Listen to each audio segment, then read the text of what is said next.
This is Dane Holstrom, Divorce Authority. We're going to be talking about a lot of different subjects in family law.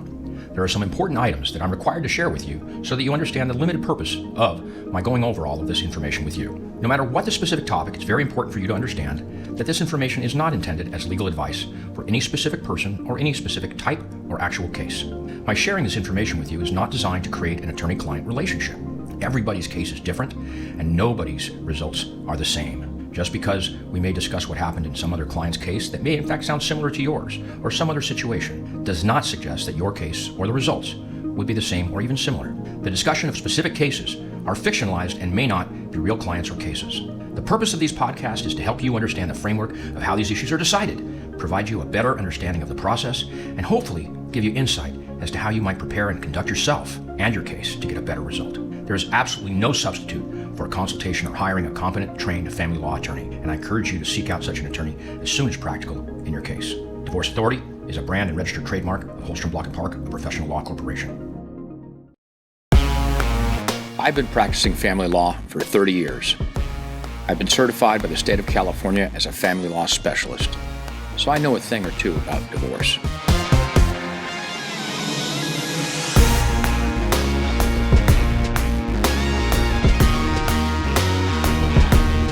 I'm Dane Holstrom, and I am the Divorce Authority.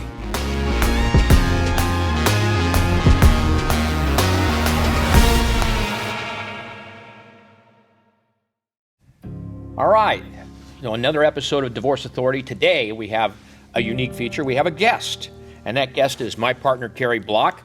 Carrie Block is a partner, of course, in Holstrom, Block & Parke, but is also the resident guru for prenuptial agreements, and that's our topic today.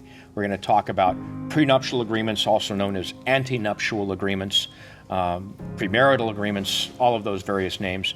And Carrie, what do we need to know about prenuptial agreements?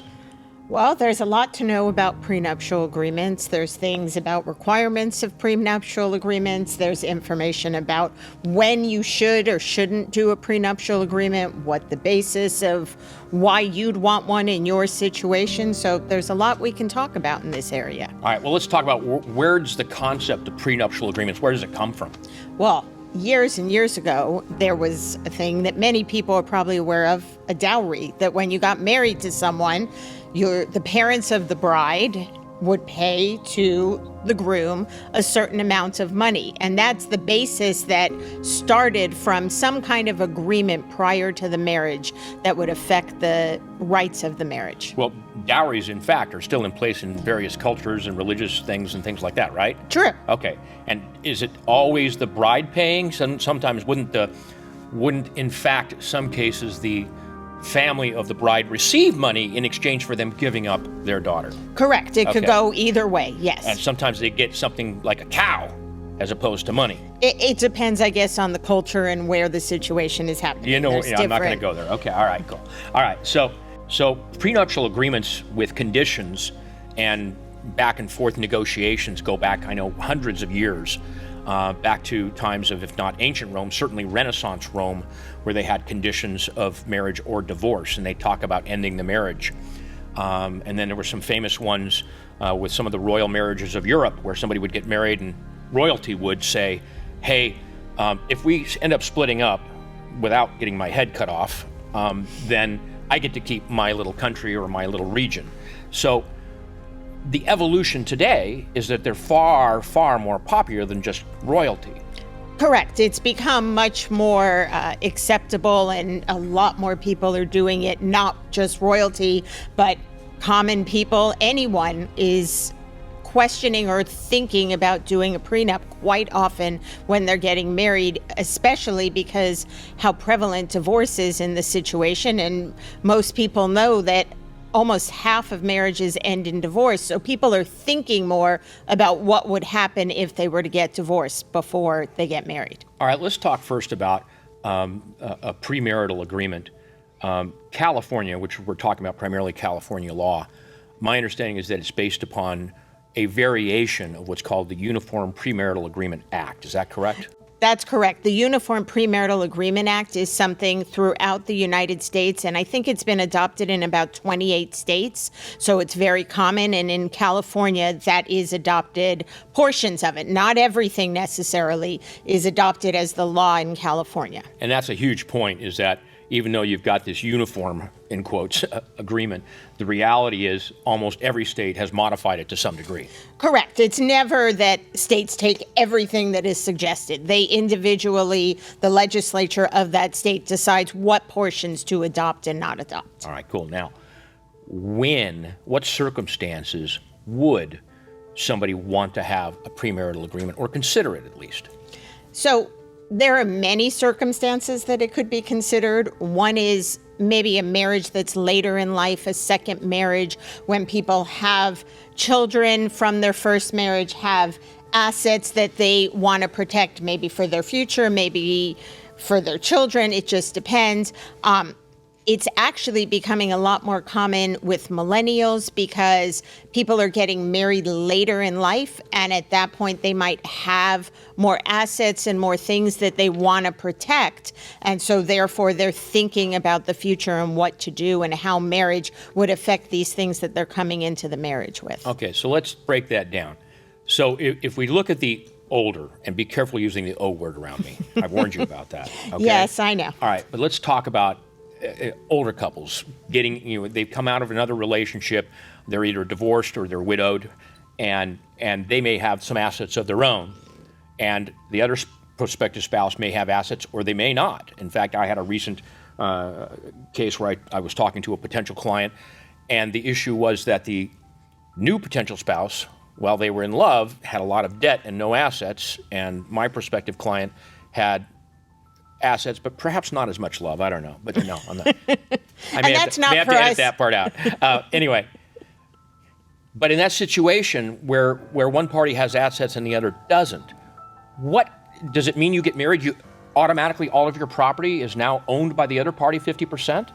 No, not necessarily. There's within California community property and separate property. So the things you had before marriage would continue to be your separate property. However, the community, the marital unit, could gain some interest in those if there wasn't a premarital agreement. Okay. So now there's that, but there's also the oopses. And the oopses is stuff like, let's say the woman has $50,000 in a bank account, and they decide that it's prudent to put husband's name on the bank account because, if something happens to him, it's kind of a estate plan.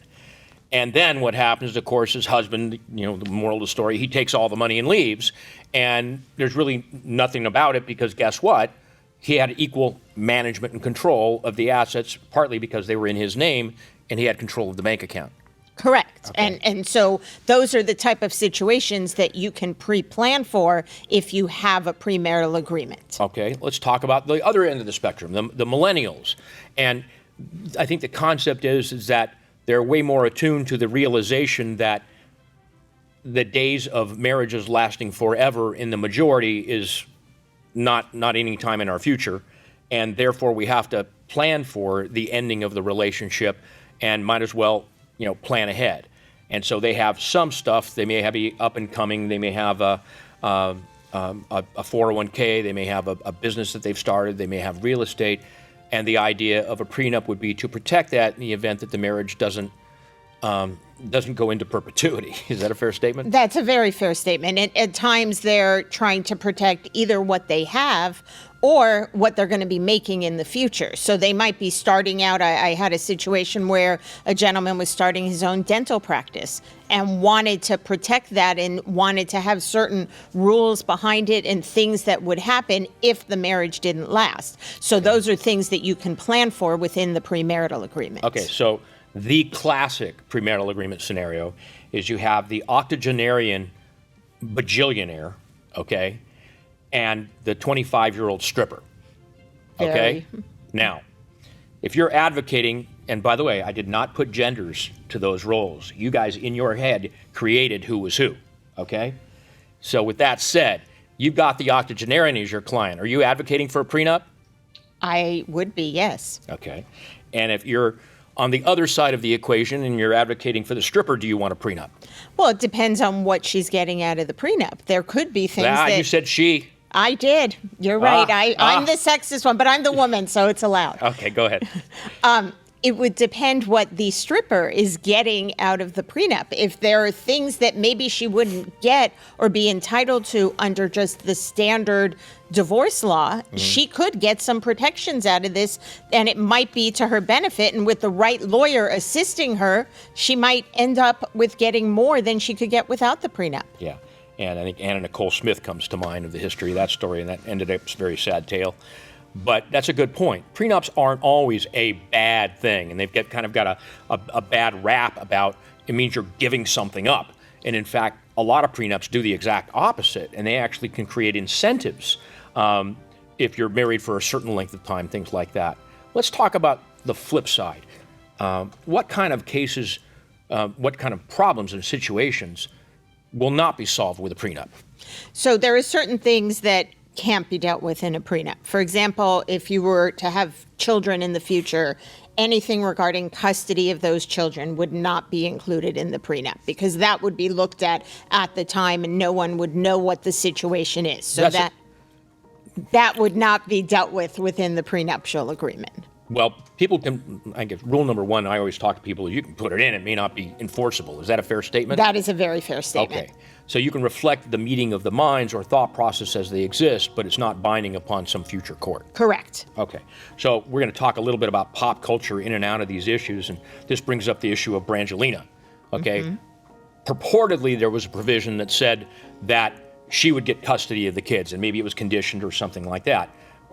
You know, after doing this for a couple of years now, I get that, as what you just said, custody is measured as of the circumstances that are in front of the court at the moment that it's in front of the court, not based on some decision that might have been made 10 years ago. And so there may have been a horrible act of abuse, there may have been child neglect or something in the intervening time, and so an agreement in the past about how to take care of the children is not binding on the court. And that's true anytime that custody is before a court. If you put it in a judgment or a marital settlement agreement, certain provisions regarding custody, if things change in the future, that could be modified. So it's very similar here, that it's looked at the circumstances at the time that the court is looking at what's in the best interest of those children. All right, let's circle back to the prenup concept. What about child support? Can we put child support? There's not going to be any child support if we have children. Can you do that? No, you can't do that. Child support is something that is mandated within California. There's strict formulas and guidelines regarding it. And while you can, in the future, agree to something outside of those, you can't do that in the prenuptial agreement. All right. What about other issues? We talked about child support. We talked about child custody. What about, can I decide, here's a good example, can I decide that spousal support, alimony, will not be something that's on the table if we ever separate?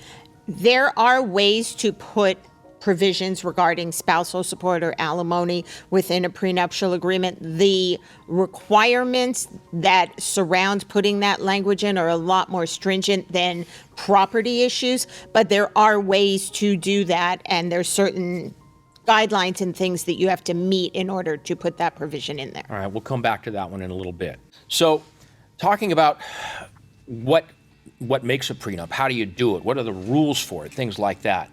I guess it's important for people to understand that there already exists a set of rules for how your property is going to be divided and how spousal support is going to be happening. That rules already exist whether you do something or not. Is that right? Right. The kind of joke or statement is what's contained in these books, the family code, what's contained in the case law that's gone for hundreds of years regarding divorce is everybody's premarital agreement. It's up to people if they want to agree to something different than what's provided here. So some people don't want to do a prenup because they think it's, oh my God, it's just too much work. I don't want to think about it. I guess the comparison would be, you can customize something that deals with your life and your stuff that you already have and your plans and your wants and desires for your relationship, or you can take the prepackaged set that you have absolutely no knowledge of and no control of. That's absolutely correct. Okay. And most people, if they're not doing a prenup, do not sit down and read the family code and know what they're getting themselves into. Well, Whereas in a premarital agreement, you are able to discuss it with an attorney, discuss it with your future spouse, and determine what your relationship's going to be like and how financially, if the marriage doesn't work, things are going to end. Okay. All right, that's a great point. You and I both know the phenomenon that occurs when people that have been married for decades walk in and we explain to them how the law works, and they're just shocked. And they had no clue about how they operated their lives or marriage for 30 years. And I understand certainly why that happens, but a prenuptial agreement obviously forces people to be aware of particularly the financial aspects of a marriage and how property is going to be handled in the absence of an agreement. And that's the first part, I think, of talking to a prospective client about a prenuptial agreement is what happens if you don't have one, and what is a permissible area that you can change. Right, because a lot of people come in and meet with me and say, well, I just want to protect my assets. I want to protect what I have coming into this marriage. And certain aspects of that are already covered within the divorce law and the family code. But other things are not covered. So what a premarital agreement gives them an opportunity to do is figure out what they're going to do and how those things, not only protecting them, but protecting, for example, a business that you had before marriage and you continue to work in during the marriage, which under the law, there could be some interest that the community, the marital unit, gets within that business because you're working there during the marriage. So a premarital agreement gives someone an opportunity to discuss the parameters and come to some kind of agreement how that would work out. So let's talk about some of the more common scenarios that you and I have where people come in with repeating fact patterns of problems and situations or concerns. The classic illustration is the person that comes in and they own a house. Mm-hmm. We've seen this happen hundreds of times in our careers where the house is in the name and owned by one of the parties, they get married. That house under California law is still that person's separate property. Correct. Period. Now, some things can change that, and one of the more profound effects that can happen is when somebody goes to refinance the house. Well, nobody's been refinancing their house lately, are they? With interest rates as low as they are, that's exactly what happens. And what happens that people don't know happens is you get a lender who's not necessarily all that competent and qualified, or an agent, and they tell you something to make their job easier. They tell you that your spouse has to go on title for you to get this loan. Well, that's not the law. That may well be a financial institution's policy, but it ain't the law. And there are ways to protect your property from that happening. However, you refinance, you decide you follow the instruction of the lender, you put your new spouse on title, guess what? They now own half your house. And I'm putting a big asterisk on that because they don't really own half the equity in the house. They just own half of the equity going forward in your house. So they have a claim on your house because you refinanced. Well, the prenup, you can anticipate that. Correct. And you can say, hey, this is my house and I retain my interest. And you can actually define things that say, even if this and even if that, correct? Yes, you can definitely do that and cover yourself. And as long as during the marriage, you follow those even ifs and things that are contained within the prenup, then you're protected. Meaning that if it says in the prenup that if you put it in joint name, then it becomes a joint asset, then you know that you have defined what would affect the asset and change the nature of the asset. All right, let's get into specifics now. Prenups have rules. We Yes. talked about the Uniform Premarital Agreement Act and the version that California adopted. What are that rules, the basic rules, for a prenuptial agreement in California to be valid? So that's a hard question to ask because there's a lot of different rules and things that affect it. One of the obvious ones is it has to be in writing. So you can't say the two of us discussed this and this is our premarital agreement. I'm guessing 10 years later they might have different recollections of what the terms were. Exactly. So a writing is definitely something that is a stringent requirement.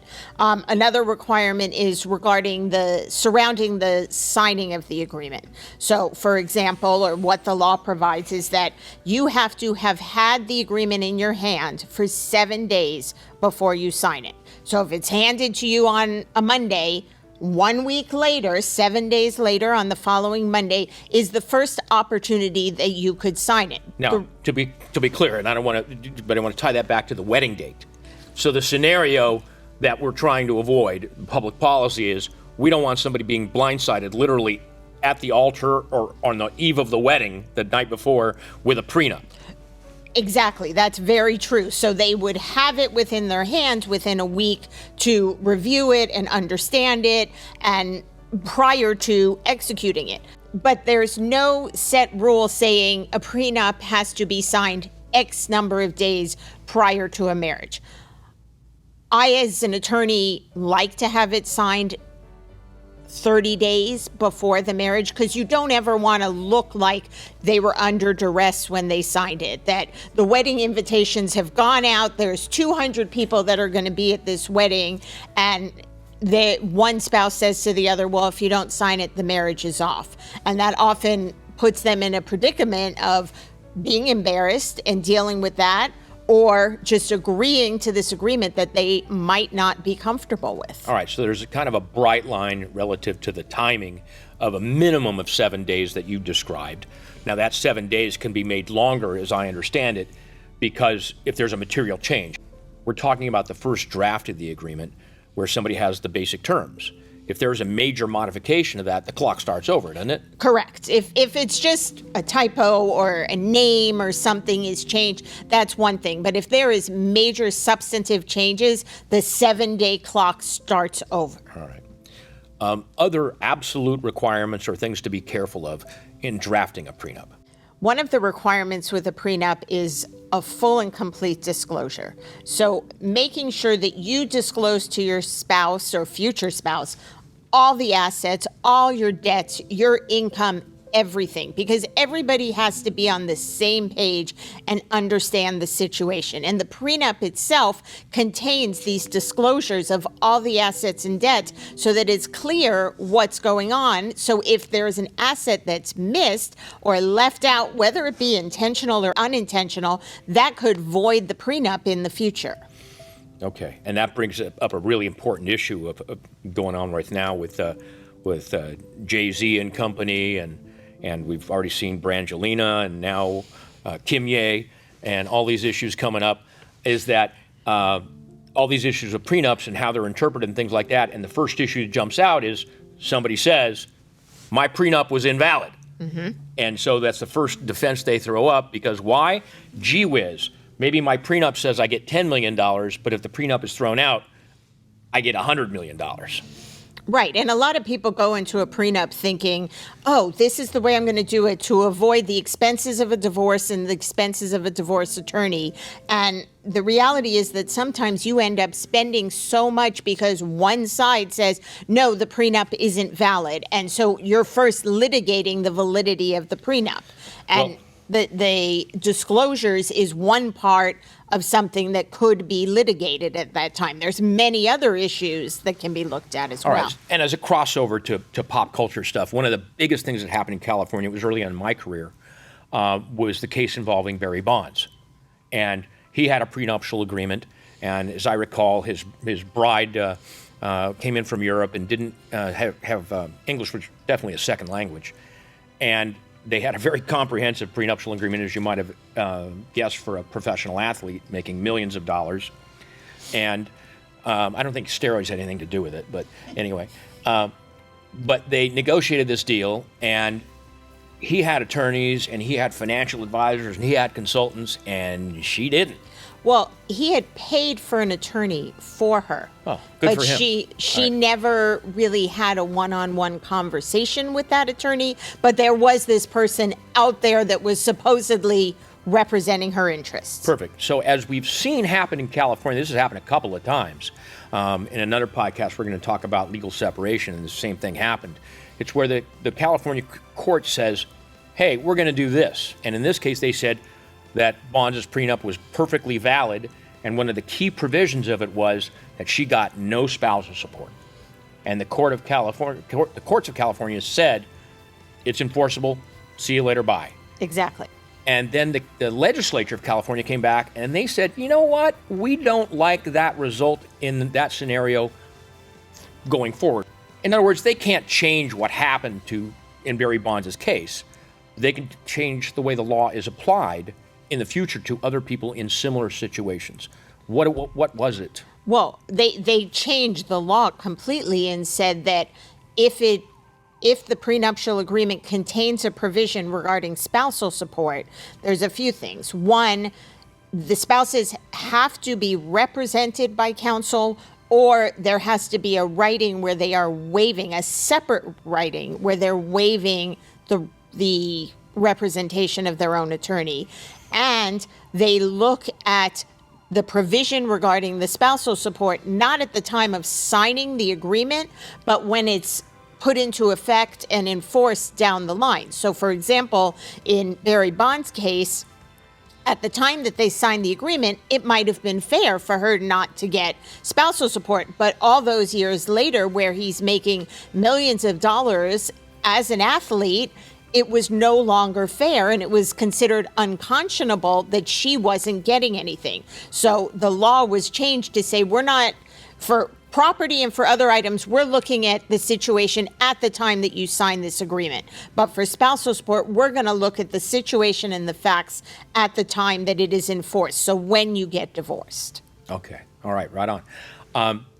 Looking back at some pop culture, but real practical issues, there are provisions that you can put into an agreement that change over time, right?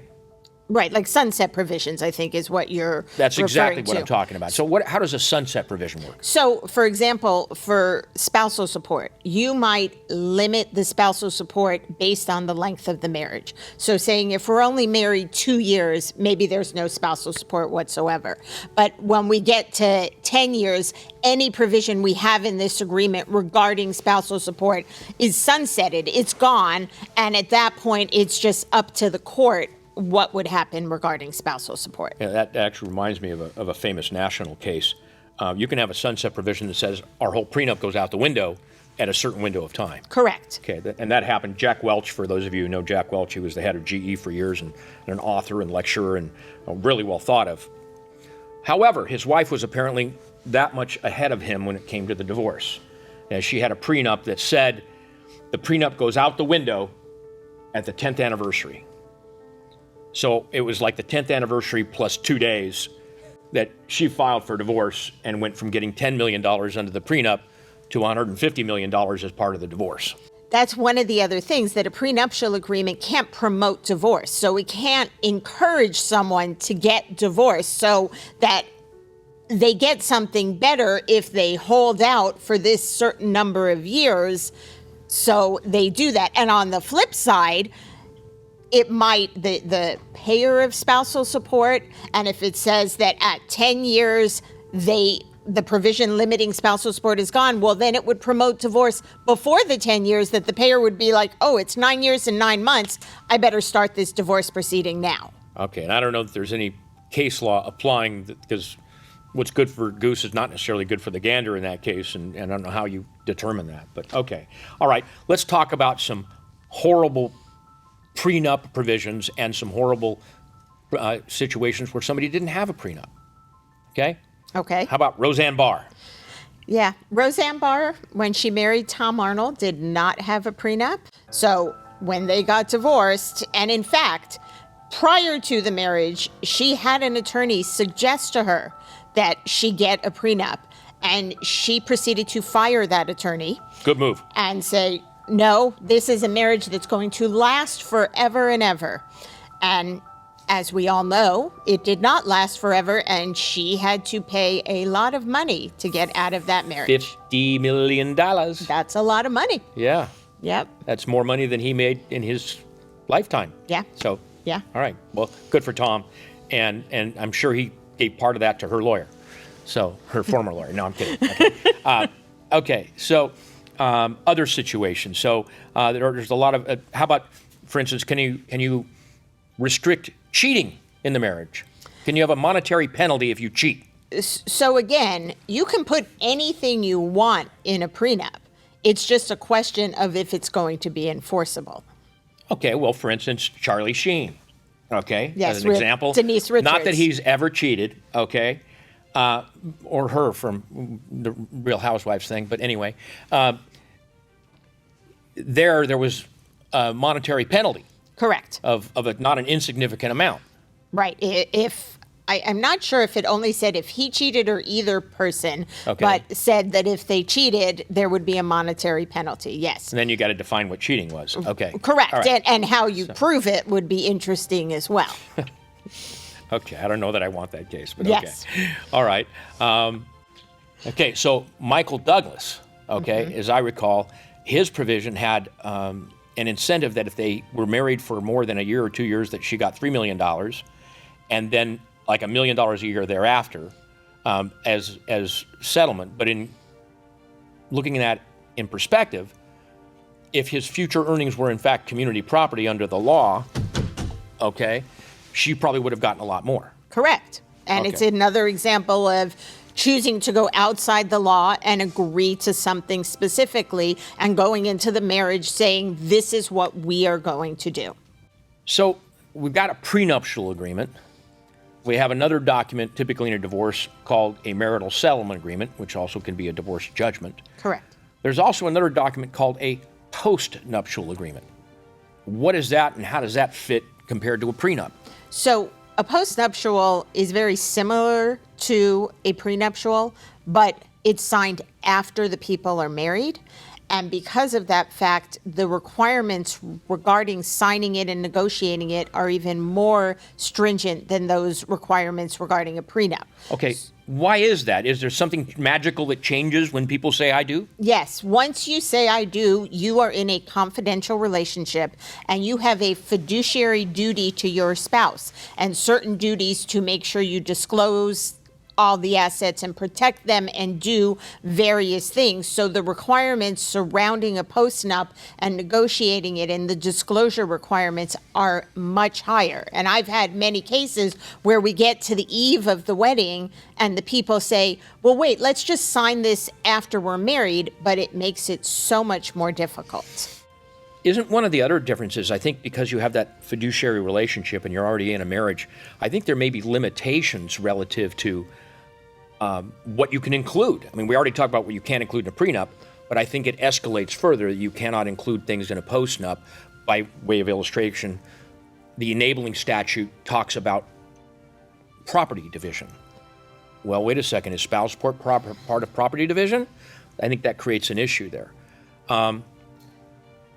That would also seem to create, because of the higher standard and threshold, it would seem to make postnuptial agreements even more subject to challenge than prenuptial agreements. They definitely are. And there's a lot of attorneys, including myself, that seriously consider not doing a postnuptial because of those requirements No. and encourage people to do prenuptials. There's a lot of attorneys out there that are not experienced and don't even draft prenuptial agreements because they don't have the understanding. So if you're planning on doing one, you should definitely find an attorney that has the education and the experience with drafting those agreements. Let's talk about the scenario. I know the postnuptial requests that I recall in my career have been often started with, well, she cheated on me, and so as punishment, I get this asset for my very own.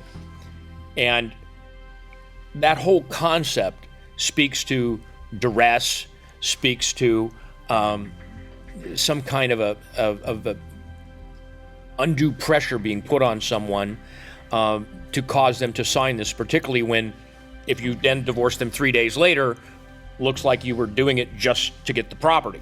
Correct. So I just think that postnuptials are fraught with peril and should be carefully considered and make sure, as you pointed out, that you hire legal counsel that's really experienced in this area. Yes, definitely.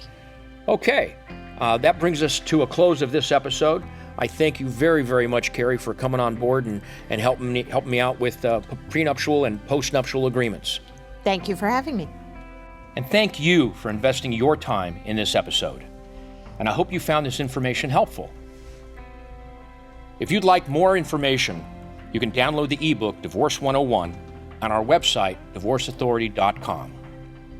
You can also follow me on social media At Divorce Authority, I'm Dane Holstrom, and when I do becomes I don't, we are Divorce Authority.